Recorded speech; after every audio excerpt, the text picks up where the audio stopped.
Tonight at 10, Downing Street apologises to the Queen after two parties were held at number 10 the night before the funeral of the Duke of Edinburgh. It was a time of national mourning last April, and COVID rules meant indoor mixing was banned. One senior member of the Cabinet acknowledges public fury at the revelation. When I heard about this, I was, of course, very, very concerned, and I understand that people across the country are angry about what has happened. And the former head of the government's COVID task force has apologised for holding leaving drinks in December 2020. Also tonight, Novak Djokovic's legal team tried to stop his deportation from Australia after his visa is cancelled again. Lawyers for Virginia Giuffre call on Prince Andrew's former equerry to give evidence in their case against him. I'll let you say green light. Green light. And meet Mr. Beast. 10 billion views on YouTube for his stunts last year and nearly £40 million in the bank. And coming up in sport on the BBC News Channel, a missed opportunity for Brighton, but were they made to pay by Crystal Palace in the Premier League tonight?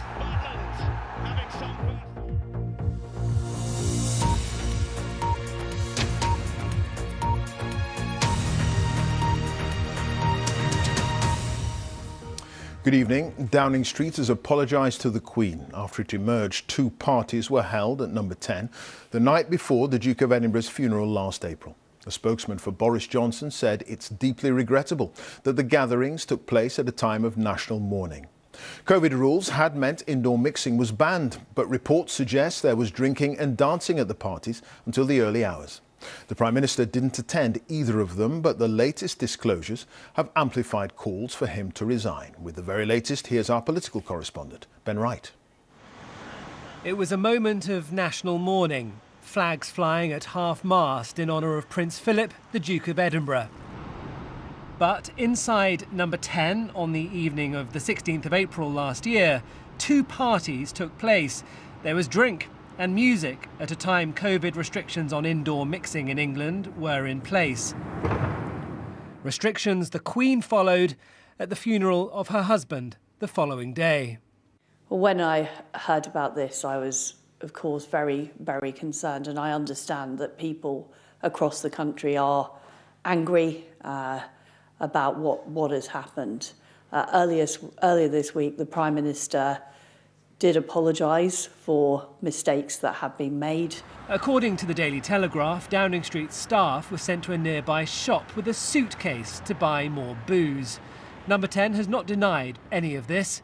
Boris Johnson himself was not there. It joins the list of events being investigated by Sue Gray, a senior civil servant.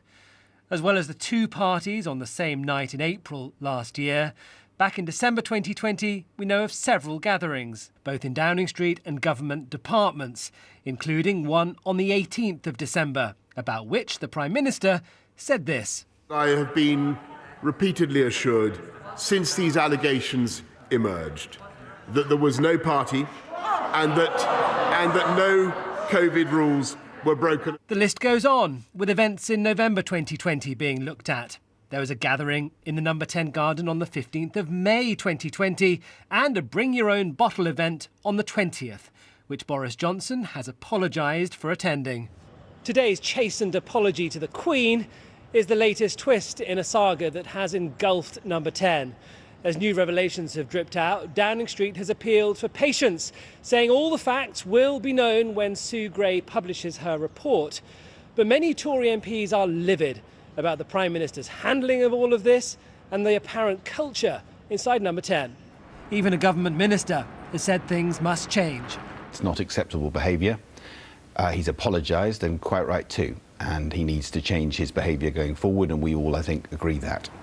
A handful of backbench Conservatives have written letters to the Parliamentary Party asking for a confidence vote in Boris Johnson.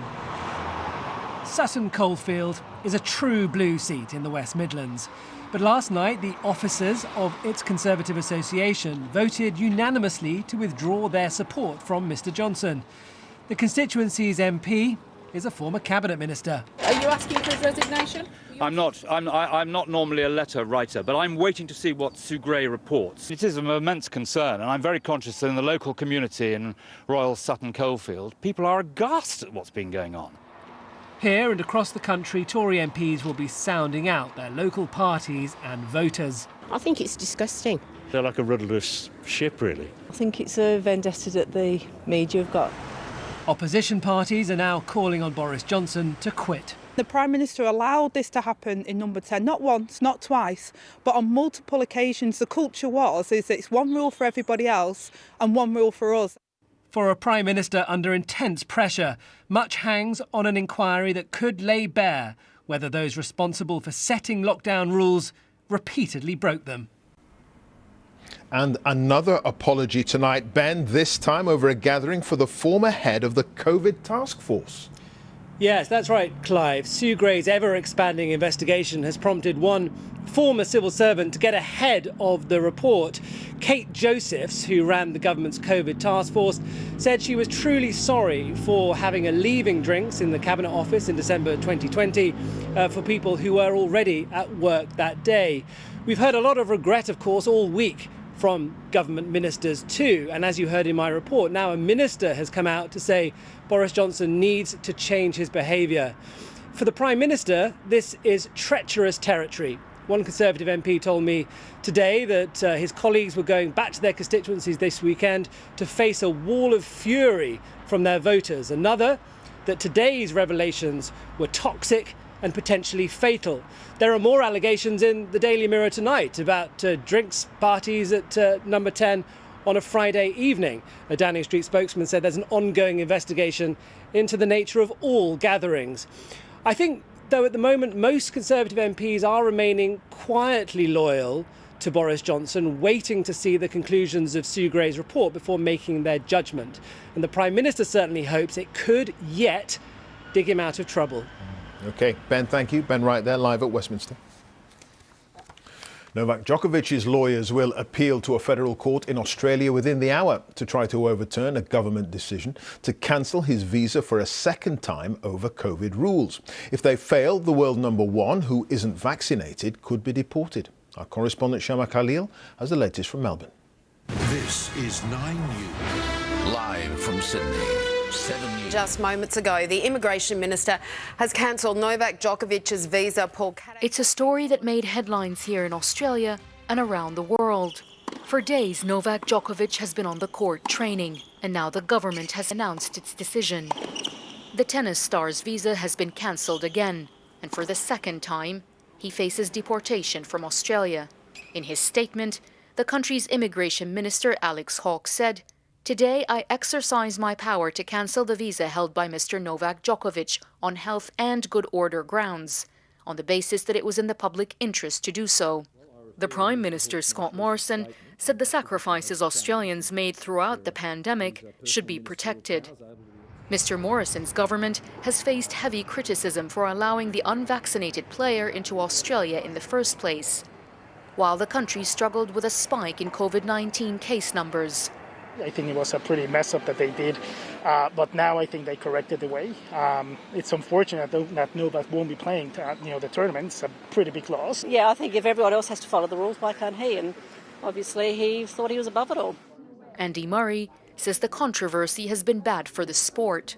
It just seems like it's dragged on for quite a long time now, and yeah, not great for the tennis, not great for the Australian Open, not great for Novak.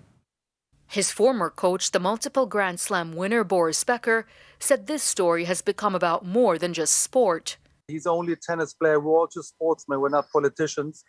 If we're used in a political way, then we don't have a chance.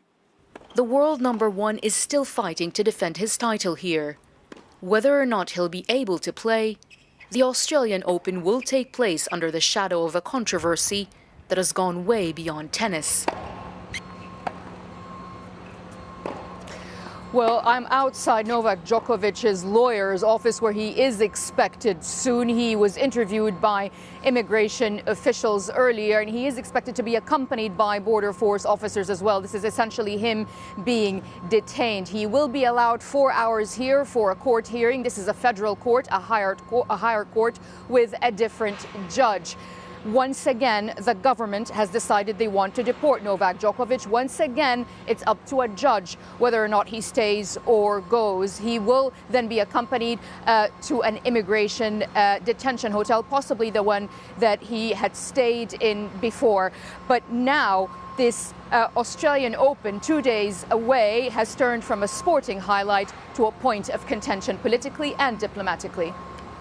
Shama, thank you for that. Shama Khalil there, live in Melbourne. Official figures show COVID infections climbed to a record high in the UK in the first week of January, with an estimated 4.3 million cases. London was the only part of the country to see a fall in infections during that period. The Welsh Government has announced plans to end COVID restrictions over the next 2 weeks, but has warned against complacency. Here's our health editor, Hugh Pym. With restrictions in Wales to be eased, Six Nations rugby fixtures with fans can go ahead in Cardiff. There'll be no limits on spectators at outside events from January the 21st, and a week later nightclubs can reopen, as long as COVID cases are falling. Over the course of this week, we have seen some early positive signs of improvement, and they suggest that the measures we have taken are working, and they give us hope that we may be turning a corner. The latest move by the Welsh Government follows a similar easing by Scottish ministers, with more confidence about the weeks ahead, though virus infections remain high. The latest survey by the Office for National Statistics suggests that 4.3 million people in the UK had the virus last week, up 15% on the previous week, though that rate of increase was slower than during the week before. In England, it was 1 in 15 who had the virus. In Scotland, Wales and Northern Ireland, 1 in 20 people. There's a renewed push on booster jabs, with take-up much slower since the new year, including here in Nottingham and across the East Midlands, where the message sometimes hasn't been heard. A part of me questions whether it's actually effective and how many are we going to have after that. I really want to get it done because of everything that you see in the news, really. Health officials in the region say the booster rollout may have slowed, but vaccine centres are busy. We are still continuing to see hundreds of people coming in each week for their first dose. So we have to recognise that people are on a slightly different journey. At this GP practice in Kent, though, the waiting area for vaccinations, including boosters, is sometimes empty. Our clinics really have been a lot less busy. We've also had problems where patients aren't turning up when they've been invited. He says getting the under-30s to come forward for boosters hasn't always been easy. That age group were vaccinated later, so their boosters come later. Quite a lot of them have had COVID, and you can't vaccinate someone within 4 weeks of having COVID, but we still think there's quite a lot of young people out there that are eligible, that we are very keen to boost. Medical experts say more babies are going to hospital during this latest COVID wave, but they're not very sick with the virus, which they say is reassuring, and COVID poses a very low risk to children. Hugh Pym, BBC News. The government's latest daily coronavirus figures show that for the first time since just before Christmas, there were less than 100,000 new infections in the latest 24-hour period. That means there were just over 127,000 new cases on average per day in the last week. Just over 19,500 people are in hospital with COVID, and there were another 270 deaths reported of people who died within 28 days of a positive test. On average, in the past week, there were 267 deaths per day. Overall, more than 151,000 people have now died. On vaccinations, 90.5% of those eligible have had a first dose, with 83.2% having 2 jabs. On average, in the last week, over 160,000 people have had a booster injection, which means 62.9% of the population aged 12 or over have now had 3 jabs. Now, lawyers for Virginia Giuffre, who's accused the Duke of York of sexual abuse, are calling for 2 people based in the UK to give evidence in her civil case, including her former equerry. Prince Andrew denies all the allegations. Our correspondent Nomia Iqbal is in Washington. What more can you tell us, Nomia? Yes, well, in the last hour or so, Virginia Giuffre's lawyers here in America have submitted 2 letters making a formal request to a British court to help secure evidence from what they are calling 2 witnesses. So just to let you know who they are, Shukri Walker. Virginia Giuffre's legal team claims that Shukri Walker saw Prince Andrew at this nightclub in 2001 in London with a young girl, and Virginia Giuffre alleges that was around about the time that she claims Prince Andrew abused her in London. The second letter, as you mentioned, there's a request for Major Rob Olney. This was Prince Andrew's former assistant, and Virginia Giuffre's lawyers believe that he may have information relating to the relationship between Prince Andrew and the dead sex offender Jeffrey Epstein.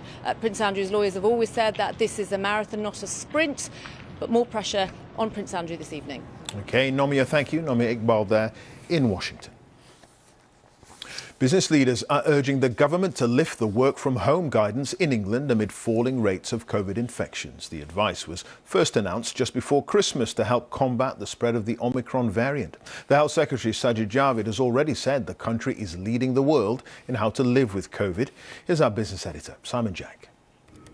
It's a question office workers, their employers and politicians are asking because it's one with big personal and economic consequences. It's one Google is asking itself. Its answer? To spend £730 million buying a building it currently rents and expand its office capacity by 50%. Why would a technology giant do that? Monday to Friday, 9 to 5 looks like a thing of the past, but Google, like many others, expect most of its workforce back in the office for most of the week. For the vast majority of roles, it will be 3 days. We've surveyed our employees. We've talked to them about what they value, what they want, and collaboration keeps coming back. The opportunity to be in a room with their colleagues and collaborating and working on exciting problems is something they really value. Do you think the employee is in a situation where they're calling the shots at the moment? Where does the balance of power lie? So I think this is still an experiment. We talk about the last 2 years as being an experiment, but I think the next 2 will be an experiment of equal measure, where we try and figure out, well, what does hybrid and flexible actually mean? And I think it'll be a lot of trial and error over the next 2 years. You can have all the technology in the world, but even a company like Google thinks that the office remains important. It might be used differently, more collaborative spaces like this, less chained to the desk, but the physical place of work still has value. However, after the biggest experiment in working in history, it's clear that having tasted working from home, no matter how fancy the office is, some people don't want to come back. I've learnt this new flexible way of working. Jenny was so reluctant to go back, she resigned from her Bristol-based office job this afternoon to be self-employed from home. I'm done with the office, I'm done with commuting. Working from home, working more flexibly, works for me and my family, and I have no plans to go back into the office and work in the way that we used to anymore. Fewer people in offices means less trade for the businesses that rely on them. Economists say the government shouldn't forget what makes the UK economy tick. On January 26, when the government comes to review the work from home guidance, we hope that they think very much about the UK being a service-led economy and how important it is for people to be able to meet clients face to face, for our cafes and city centres, for our gyms, the whole ecosystem that we see in our city centres to be able to thrive. Google is betting big the office is here to stay. How busy they will be is yet to be seen. Simon Jack, BBC News. The economy saw stronger than expected growth in November, according to the latest figures. Early Christmas shopping before the rapid spread of the Omicron variant helped GDP grow by 0.9%. However, there are warnings that rising prices and expectations of higher interest rates may hold back growth in the coming months.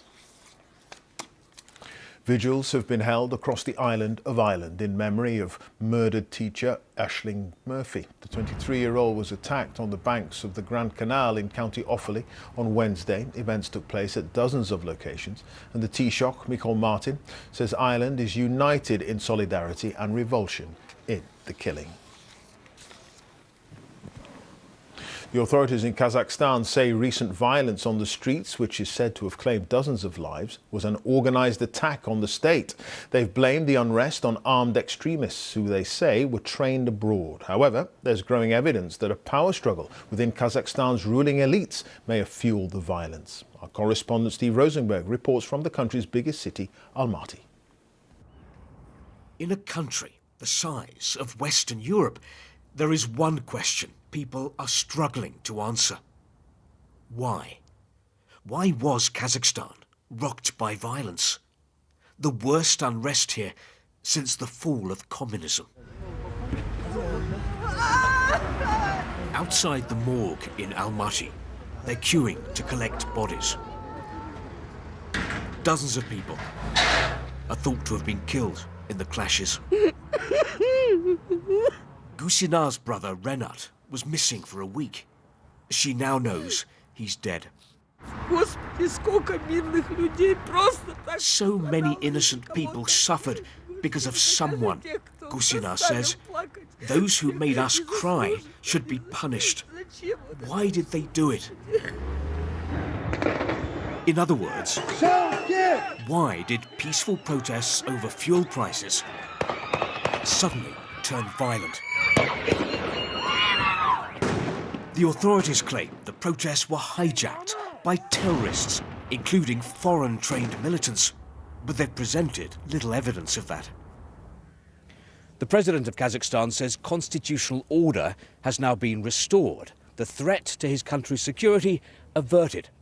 But the memory of what happened here, well, that won't be erased quickly, and questions remain about who was behind the violence. Galim Agaliulov says he saw a suspicious group joining the protesters. Some aggressive guys turned up with sticks and clubs. They were on every street corner, and they were directing everyone to the main square. It was building up to something. There are indications that fueling the violence on the streets was a power struggle between President Tokayev, here on the right, and groups loyal to his predecessor, Nursultan Nazarbayev. These gangs were mostly linked to the Nazarbayev clan, including people in the security service, which, it is said, committed state treason by sending these bandits out on the rampage. There are victims on all sides here. In Kazakhstan, they're calling these the Black Days. Perhaps until that question, why, is fully answered, these will remain uncertain times. Steve Rosenberg, BBC News, Almaty. An influential group of MPs says professional cricket should lose some public funding unless it can demonstrate progress in eradicating deep-seated racism. The Culture, Media and Sport Committee made the recommendation following testimony by the former Yorkshire player Azeem Rafiq, who described English cricket as institutionally racist. The England and Wales Cricket Board currently receives more than £2 million a year of public money. Our sports editor Dan Rowan has more. England enjoyed some encouragement in Hobart earlier as the final test of what's been a chastening series got underway. But back home, the game's in danger of losing more than just the Ashes. A damning parliamentary report has concluded there is deep-seated and endemic racism in the sport, with a warning it could prove costly. I'd like to see public money withheld from cricket if the measures that the ECB come up with in terms of trying to ensure that racism, the scourge of racism, is removed from the game. If they fail to meet those targets, then there should be a stopping of public money to the game. Very simple. MPs praised the courage of former player Azim Rafiq, whose harrowing testimony last year on the racist abuse he suffered at Yorkshire sparked a flood of further allegations at other counties. I'm really encouraged by how seriously the committee has taken the issue of racism, which clearly cricket as a game has ignored for a very long time. I fully agree with them that everyone's been aware of this. So it's just sad that the game has looked the other way for such a long time. With the threat of an independent regulator also hanging over the ECB, it said it welcomed the report, adding in a statement, sharing regular public updates on our progress is important to rebuilding trust in our sport. As has Yorkshire, after losing sponsors and lucrative international hosting rights over the scandal. But after an overhaul of staffing and proposed governance reforms, it insists that it's a very different club to the one that was embroiled in crisis last year, and is hopeful that come the summer it will be allowed to host England here at Headingley. We've had incredible change. I've literally taken the club and turned it upside down and give it a good shake. No stone left unturned, actually. But these are still early days as the game tries to confront discrimination and attempts to build a more inclusive future under mounting pressure. Dan Rowan, BBC News, Headingley. A 24-year-old American topped the list of the 10 highest-paid YouTube stars of last year. Jimmy Donaldson, known as Mr. Beast, earned nearly £40 million, more than double the top earner in 2020. The list, compiled by the business magazine Forbes, also includes 2 children under the age of 11. Our reporter Stefan Powell has that story. We created every single set from Squid Game in real life. This might be the first time you've ever heard the name Jimmy Donaldson. On YouTube, though, he's kind of a big deal. 30 people have gotten out. His highly produced, elaborate stunts like playing hide and seek in a sports stadium or recreating Netflix's show Squid Game have earned him the top spot. His income is just above that of F1 champion Lewis Hamilton. While traditional media struggled during the pandemic, TV productions were suspended, film releases were delayed, YouTube was booming. The top 10 highest paid creators on the platform earned a combined £219 million in 2021. That's an increase of 40%. YouTubers like Jake Paul haven't made the list just because of their popularity. They've been the ones to cash in most effectively with brand partnerships, sponsorships and merchandise. Despite this success, though, it's not all rosy, according to some. It was surprising to see how many white men were on the list. YouTube is a really global environment. We know that it's hugely popular around the world, and it seemed like we didn't see anybody outside of the English-speaking world there. And I think that is really something that YouTube needs to work on in the future, to actually make sure that people outside of these countries are compensated fairly for their work. There's still space for 10-year-old toy reviewer Ryan Kaji. The number one from 2019 and 2020 has, though, slipped to 7th place on the list, having earned a paltry £20 million. Stefan Powell, BBC News. That's it. Now on BBC One, time for the news where you are. Have a very good night.